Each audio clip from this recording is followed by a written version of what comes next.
Mulai.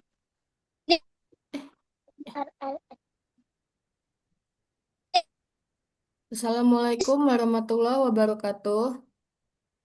Perkenalkan, kami dari kelompok 7 Asuransi Pengangkutan Niaga Ruang D1 hari Senin. Di sini kami mau memaparkan hasil diskusi kami tentang 2 soal dan 7 kasus. Sebelumnya perkenalkan, saya Azhara Ari Gunandar dengan NPM 2401 Frederick Montana Sutanto 2452 Gustin Aulifa Zakia Hulfa 2452 Jessica 2462 dan Keisha Amanda 2452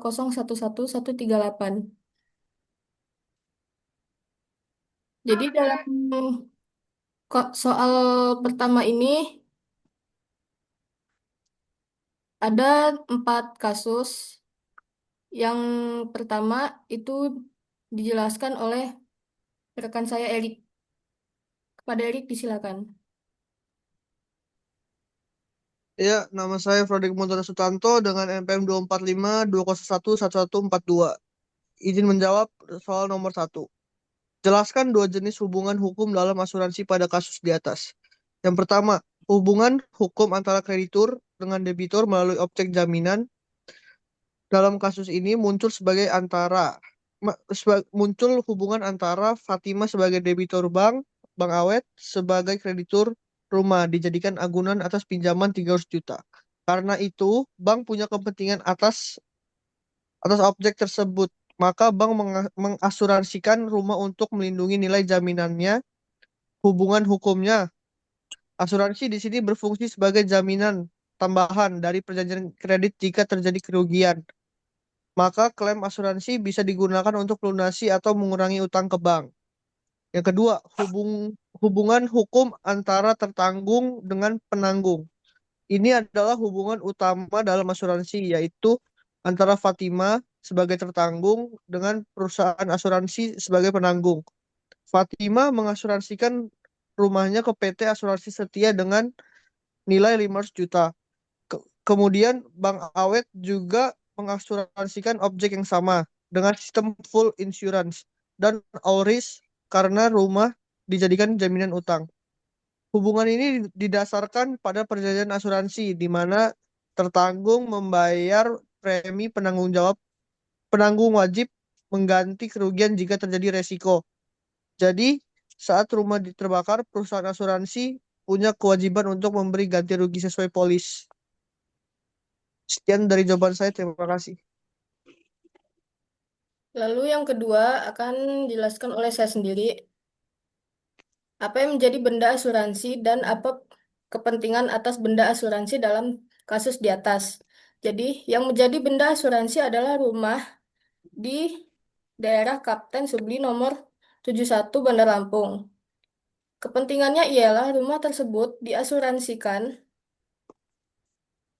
dan dilindungi dari segala risiko, salah satunya risiko kebakaran. Nah, awalnya yang mempunyai kepentingan ini adalah Fatimah, karena ia merupakan pemilik rumah. Terus Bang Awet juga memiliki kepentingan yang dimana mereka ngasih pinjaman 300 juta dengan jaminan rumah itu. Jadi kalau rumah itu rusak, selain pemilik baru, rumah tersebut yang Selain pemilik baru rumah tersebut yang kena dampaknya, Bang Awet pun ikut terkena dampak tersebut. Lalu yang ketiga akan dijelaskan oleh Liva. Baik, lalu selanjutnya adalah pertanyaan, siapa pihak yang berhak untuk mengajukan klaim asuransi dalam peristiwa di atas?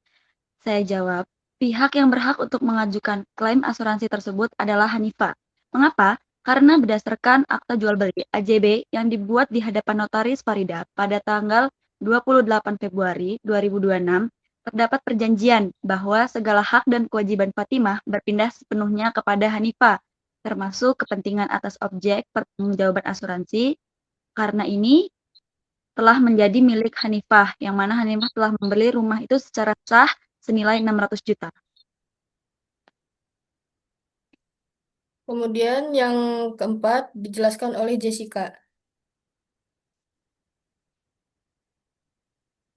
Hitunglah jumlah ganti kerugian yang dapat diklaim oleh para pertanggung berdasarkan kasus di atas. Hanifah sebagai tertanggung baru karena hak pindah via AJB bisa klaim total 450 juta dari dua asuransi, tapi dibagi pro rata berdasarkan prinsip contribution konti, contribution contribution double insure di pasal 252 KUHP Dagang dan praktik asuransi properti Al-Rizki Indonesia. Hitungan total asuransi itu 500 juta. Fatima atau Hanifah eh, tambah 300 juta, bank sama dengan 800 juta. Kerugian beneran sama dengan 450 juta. Asuransi Fatima sekarang sekarang Hanifah, sum insurednya itu 500 juta, proporsinya 500 atau 800 sama dengan 5/8. Bayar 5/8 dikali 450 juta sama dengan 281 juta, 281 281 juta 250. PT Asuransi Setia Bank Awet Sum Insured 300 juta, proporsi 300 sampai 800 sama dengan 3/8. Bayar 3/8 kali 450 juta sama dengan 168 juta 750. Total 450 juta nggak lebih sesuai IMET karena kerugian aktual total sumiset 800 juta. Bank akan mengeklaim untuk pinjaman 300 juta terlebih dahulu. Sisanya buat Hanifah dan Hanifah yang ajukan ke semua.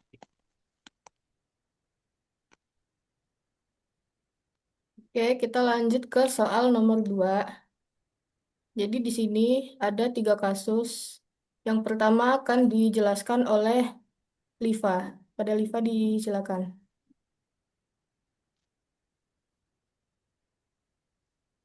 Baik, di sini ada pertanyaan kasus yang mana jika kapal berangkat, kemudian terjadi peristiwa yang dinyatakan dalam polis, siapakah yang berhak mengklaim ganti kerugian, Sylvester atau Januar? Apakah alasannya?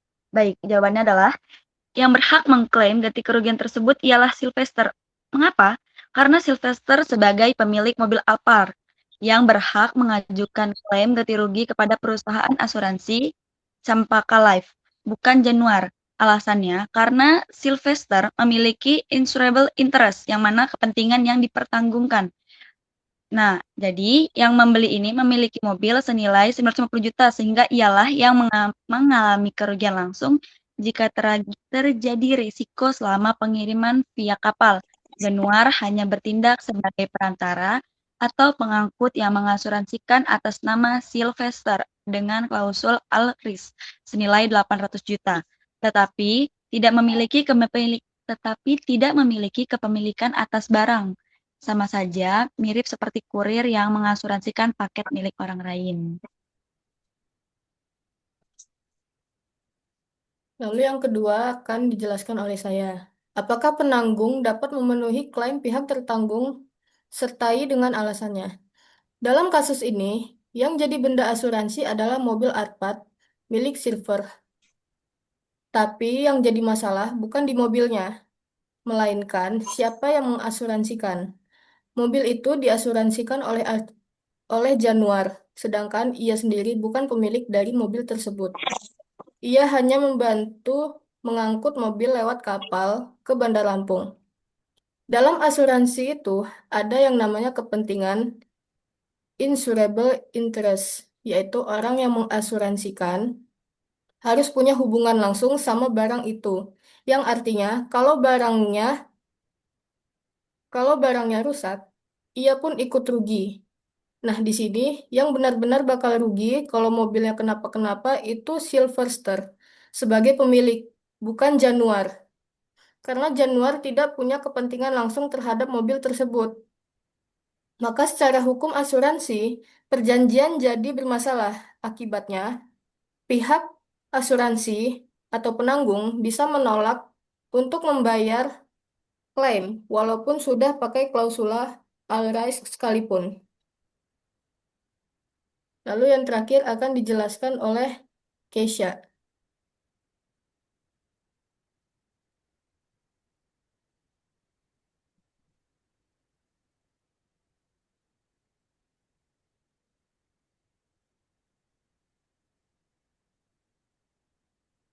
Mana anjir?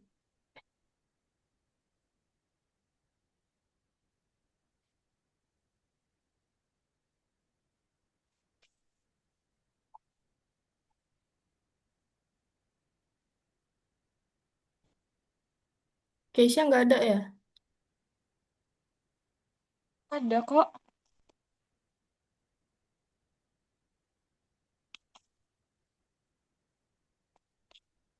Mbak, Mbak, Mbak.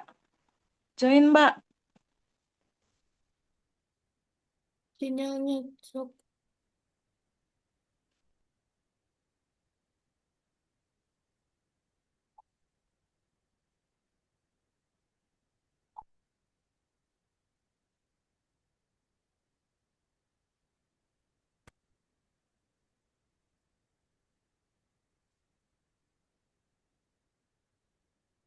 Izin.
Oke, karena si Keisha ada gangguan sama sinyalnya, jadi di sini saya yang akan menjelaskan.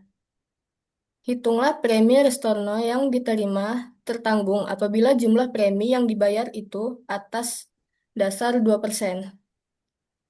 Premi Restorno yang diterima oleh tertanggung Januar dalam kasus pengangkutan mobil Alphard senilai 950 juta yang diasuransikan 800 juta dengan klausula all risk kepada Cempaka Life dihitung berdasarkan tarif 2% dari premi bruto yang dibayar, yaitu 2% dikali 800 juta, yaitu 16 juta. Pengembalian ini berlaku jika selisih antara pertanggungan sementara dan definitif akibat jumlah barang aktual lebih rendah. Sesuai dengan pasal 281 KUHD yang mengatur itikat baik penanggung untuk mengembalikan kelebihan premi setelah dikurangi biaya administrasi. atau umumnya 0,5%.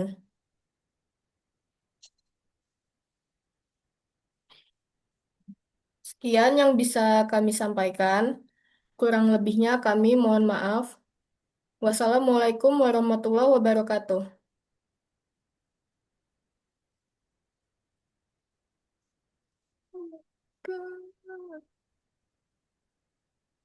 Yeay. Udah kan? Udah. Oke, thank you so much ya, Udah.